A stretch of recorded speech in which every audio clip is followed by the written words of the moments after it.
जब कृष्ण का जन्म हुआ तब आधी रात थी। बाहर बहुत तेज बारिश हो रही थी। पास में ही यमुना नदी में बाढ़ आ गई थी। बादलों ने चंद्रमा को ढक लिया था, इसलिए रोशनी कम थी। जेल की कोठरी के अंदर माहौल गर्म था जब देवकी ने अपने नवजात बेटे को गले लगाया, जो उसे देखकर मुस्कुरा रहा था। लेकिन देवकी और उनके पति वासुदेव इतने डरे हुए थे कि मुस्कुरा नहीं सके। वे घबराकर जेल के बंद गेट की ओर देखने लगे। किसी भी गार्ड ने अपना चेहरा नहीं दिखाया। इसका मतलब था कि उन्हें अभी तक पता नहीं था कि 8वें बच्चे का जन्म हुआ है।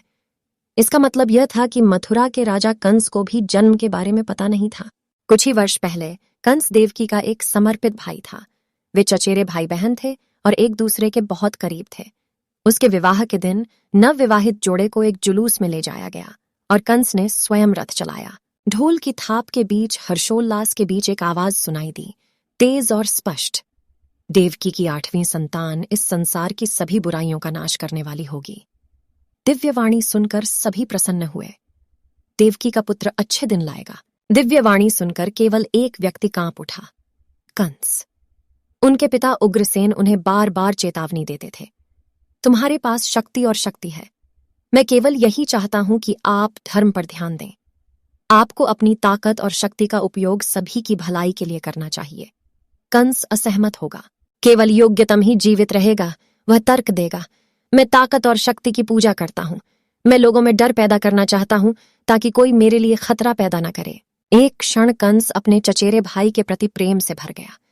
अगले ही पल उसका प्यार नफरत में बदल गया। उसने राज खींच लिया और रथ को रोक दिया। उसने अपनी तलवार निकाली और दुल्हन पर हमला कर दिया। यदि वासुदेव बीच में न आते तो वह उसे मार डालता। वासुदेव ने शांत स्वर में कहा, देवकी ने तुम्हें कोई नुकसान नहीं पहुंचाया है कंस। क्या आप मुझसे उम्मीद करते हैं कि जब वह जिस बच्चे को जन्म देगी वह मुझे मार डालेगा तो मैं कुछ नहीं करूंगी? कंस ने पूछा। आवाज ने ऐसी कोई बात नहीं कही। लेकिन मैं समझ सकता हूं कि क्या आपके पास उस बच्चे से नफरत करने का कोई कारण है जो एक दिन उससे पैदा होगा?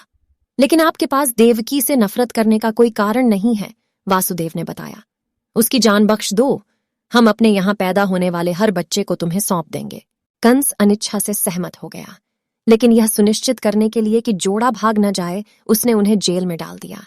जब उग्रसेन ने उसे रोकने की कोशिश की तो उसने बूढ़े राजा को भी जेल में डाल दिया और सिंहासन पर कब्जा कर लिया। वासुदेव का विवाह पहले ही रोहिणी से हो चुका था। जब उनके पति को बंदी बना लिया गया तो रोहिणी यमुना के दूसरे किनारे पर स्थित एक गांव गोकुला चली गई।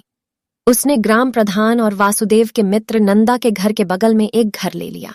मथुरा में कंस ने देवकी के छोटे पुत्रों को जन्म लेते ही मार डाला। लेकिन जब देवकी की 7वीं संतान का जन्म होने वाला था तो देवी योगमाया ने बच्चे को बचाने का फैसला किया।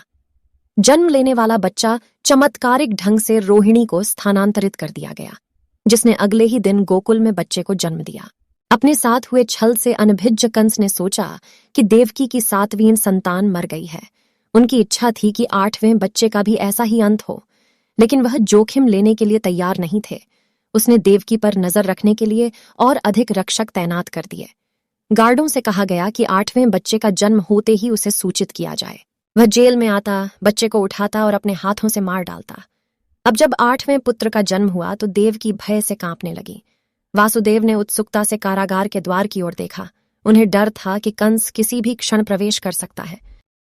और अगर आप चैनल पर नए हैं तो कृपया सब्सक्राइब करें और वीडियो पसंद आने पर लाइक करें।